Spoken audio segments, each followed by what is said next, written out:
So good evening students. So কালকে তোমাদের sir বলেছিল যে একটা ইম্পর্টেন্ট অ্যানাউন্সমেন্ট আছে। সো টেকনিক্যাল কারণে কালকে ইনফরমেশনটা পৌঁছাতে পারিনি। সো তোমাদের জন্য যারা এমপিডব্লিউ সোফেদের এক্সাম দিচ্ছ, এই সানডেতে যারা সোফেদের এক্সাম দিচ্ছ তাদের জন্য, এবং যারা গভর্নমেন্টে যে 100 পোস্ট আসছে তাদের জন্য একটা ইম্পর্টেন্ট অ্যানাউন্সমেন্ট হচ্ছে। তোমরা সোফেদের এই সানডের জন্য খুব শর্ট টাইম একটা সাজেশন বানানো হয়েছে। এই সাজেশনটার মধ্যে তোমরা ধরে নিতে পারো 50 to 60% কম থাকবে। সো ওই সাজেশনটার ভ্যালু রাখছি আমরা 599 রুপিস, ঠিক আছে।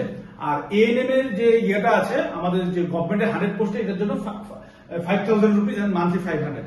এখন প্রশ্ন হচ্ছে যারা এই কোর্সটাতে এডমিশন নিয়ে নেবে, এখন যদি এখন হয়তো তোমাদের 5000 রুপি অ্যারেঞ্জ করা সম্ভব হচ্ছে না, এখন তোমরা জাস্ট 5000 অ্যারেঞ্জ যদি না হয়, জাস্ট 1000 নিয়ে তোমরা এই এডমিশনটা নিয়ে নাও, তাহলে এটার সাথে তোমরা এটা ফ্রি পেয়ে যাবে।